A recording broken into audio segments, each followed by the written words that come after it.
mwisho. Assalamu alaikum kwa ndugu zetu Waislamu na walio kama sisi, mambo vipi? Jina langu ni George Mtoni na leo niko na wageni studioni na nitaongelea juu ya swala la uchomaji wa shule. Kama mnavyojua, sasa hii habari nyingi zimetambaa kila mahali kwa wanafunzi wanapenda kuchoma shule. Niko na wageni wangu na nitakaribisha. Tueleze jina lako. Na bwana mkubwa, Julikana kama presenter Bravo. Asante sana kwa kunikaribisha kwa studio. Karibu. Ningependa kuuliza maswali machache tu. Je, ni sababu gani zinafanya mpaka wanafunzi wa siku hizi wanapenda kuchoma shule? Hata mwanadada. Shule ni kama jela sasa hivi. Hakika. Kivipi? Watoto wanachapwa kama funda, kazi nyingi, masaa ya kulala ni kidogo. Yaani watoto wanakuwa exhausted, akili inachoka, hawana option. Alafu tena unapata tuseme kwa mashule siku hizi si kama kitambo ati utafuatilia nani anachofunza nani, kwa sababu watu washasiu bullying. Pia grouping zinapea watoto pia pressure. Ati ili onekane ni mnoma, choma shule. Na bwana mkubwa hapo, naongezea hapo kwamba watoto au kupinga hilo la kwamba watoto wanachapwa kama punda. Achapwaye ana sababu. Kwa sababu mtoto kama hasikilizi anachoambiwa na mwalimu, lazima mwalimu atumie ile fimbo ambayo lazima imlainishe apate ile mwelekeo. Kwa sababu gani? Na pia kuna mambo mengi yenye yanafanya watoto wachome shule. Ikifika hii karibu na likizo hizi. Kwa sasa tunaelekea likizo fupi half term, si ndio? Ndio. Wanafunzi wengi kwa sasa kuna mtihani, lazima kuna mtihani unafanyika ndio waende kwa likizo fupi half term. Wanafunzi wengi wao wanakataa ule mtihani. Hawataki ule mtihani kwa sababu wako na haraka na nyumbani. Lakini unapiga kivipi? Kwa sababu mbona ni sawa nimekosea, lakini mbona nichape kama mbwa? Lakini serikali ilikataza kuchapa wanafunzi. Ilikataza kwa sababu walimu wengine wako wanakutandika tu, yani wewe bora wakugonge, wanataka kugonga wajali. Kama mnasingizia walimu. Sasa wanafunzi kama wawili hapa wanasingizia walimu. Na wasingizia walimu. Kwa sababu mbona utandike mtoto wa mtu analazwa hospitali? Sababu gani umefanya hivyo? Labda ni uchokozi tu ama amekosa kumaliza homework. Unamtandika na mlazisha hospitali. Hiyo si sababu tosha. Ningeongezea hapo pia. Mwalimu anayetandika mwanafunzi kama hivyo design hiyo yenyewe amesema mwenzangu hapa. Pia walimu wengi sana huchukuliwa hatua. Kwa sababu ndio maana unapata watu wanachoma shule. Kwa nini? Hasira, wanakasirika. Wakiongea wasikizwi. Wao ni watoto, unajua nini wewe ni mtoto, unajua nini? Wakati wako haukuichapwa wewe? Nilikuwa nachapwa. Ushaichoma shule? Sikuchoma. Kwa nini? Nilikuwa nachapwa kama mtoto wa mtu, si kama mbwa. Kwa hiyo sio nachapwa kama mbwa, si? Sawa, nachapwa kama mbwa na lazisha mtoto wenyewe hospitali. Wengine wanatandika mtoto karibu afe. Lakini kiukweli kuna story za mitaani wanasema kuwa wanafunzi wanaogopa mitihani. Ni chanzo kikubwa. Hilo jambo liko. Hilo jambo liko. Ndio, tunajua. Wanafunzi wengi sana wataki. Hata sasa kama wataki mtihani sawa wafanyweje sasa? Kama ningeje tuelezee. Sasa kama wataki mtihani itabidi mzazi uchukue mwanafunzi mtoto wako ukae naye nyumbani, kwa sababu ameenda shule kwa kutoa ujinga. Anaenda shule kwa kutoa ujinga. Sasa kama unakata mtihani utajijua vipi umefikia wapi? Lakini sidhani wanafunzi wanachoma shule kwa sababu ya mtihani ama nini. Shida nini? Ndio maana nimesema pressure. Kuna pressure, masaa ya kulala ni kidogo, uko na assignment. Mtihani tuseme ni kama wiki ijayo. Nitasoma saa ngapi? Nitaandika assignment saa ngapi? Nitafua saa ngapi na nitalala saa ngapi? Na wakati ukisoma haukuifanya vitu vyote hivyo.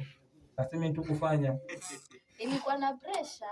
Lakini ulifanya. Tuligoma, lakini hatukuchoma shule. Sasa kugoma na kuchoma shule njia heri gani hapo? Kama zote zina heri. Hakuna heri, lakini sasa ni walimu, Board of Education itafute solution. Watoto watasaidiwa vipi? Kama sivyo wa demolish boarding schools basi. Kila mtoto akaenda mzazi, alafu yeye kesho yake kifiko na shule, jioni kifiko na rudi kwenu. Kila mzazi ako responsible na mtoto wake. Ama wanafunzi ni pia pressure, wana shule fulani imechoma, so wanaigiza pia hao ili onekane ni mastaa, ama inakuwaje kwaje? Ndio maana influence na ndio muonekano nyinyi wanoma, mnafanya ambacho mnafaa kufanya tu. Lakini wengine wanachomwa na wenzao. Mbona wao hawaleti wenzao kuwa watoke katika bweni? So najua sio tatizo. Mimi na mraba tufanani. Labda mimi nataka kwenda nyumbani, yeye hataki. Kwa nini? Ana sababu zake. Labda kwao hawakae vizuri. Sasa inabidi nyinyi mnachoma, mnasema labda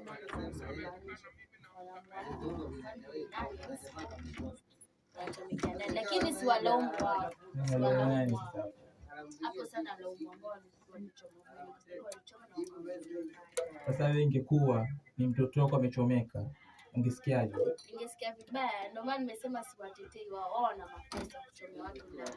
Lakini umeanza kusema walimu mwenye makosa. Ameanza kusingizia walimu. Nimesema walimu ndio, alafu ukasema nasingizia walimu, ukasema ni kweli na wasingizia. Maana wewe unatoka na stress zako huko unakuja unatolea mtoto wako. Unaona? Hapo nikasema inafaa wajue wenye ndio wataenda. Alafu ukaniuliza swali hilo lingine. Na mbona watoto wanachomea wenzao kwa bweni? Ndio nikaeleza hatufanani. Kuna sisi wenye si kichwa ngumu na kuna wale wenye kichwa ngumu. Sasa mimi ukiniambia choma shule sitachukulia serious.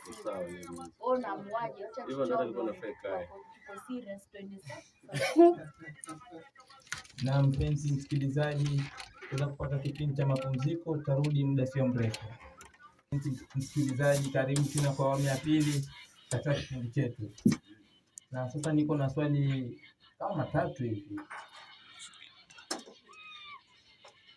hivi. Wanafunzi wanapochoma, wewe kama mzazi unapata hasara gani au unapata faida gani?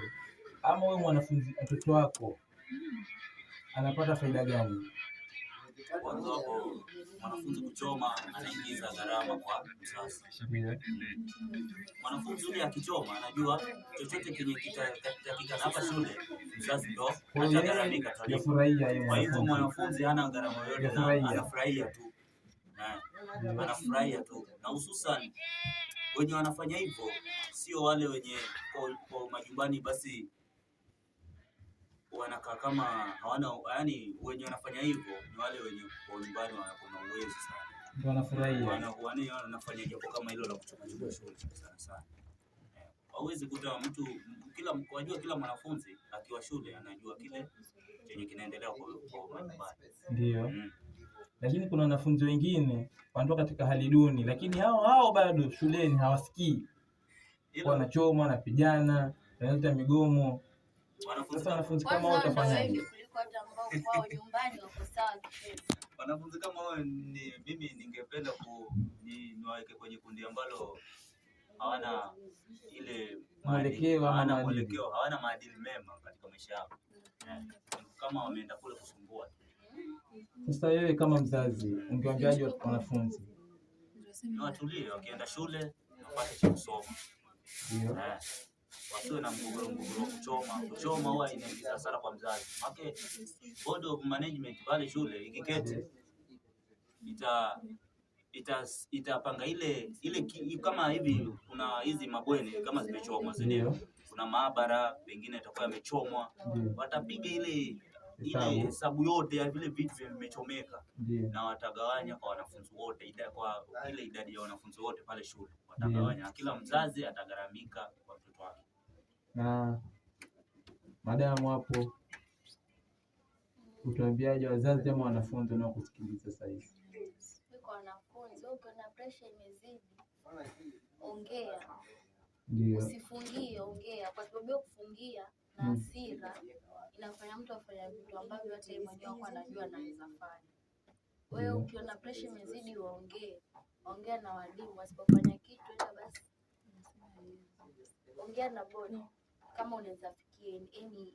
Ndio maana like shule siku hizi wako na class representatives kama wazazi. Naongelesha mzazi wako, ata communicate na class representative. Unajua sasa ikifikia mzazi wako, ifikie class representative, ongea na walimu, itakuwa serious thing to talk about.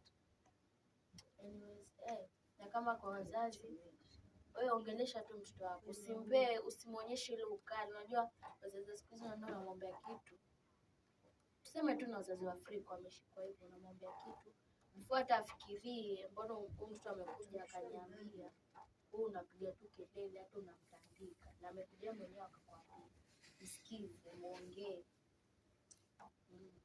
Sawa, asante kabisa. Asanteni wageni wetu kwa kufika studioni, na asante pia kwa wasikilizaji wanaotusikiliza sasa hivi. Na ningependa kuambia kitu kwa wazazi, mwalee wana wenu kwa maadili mema na njia sahihi.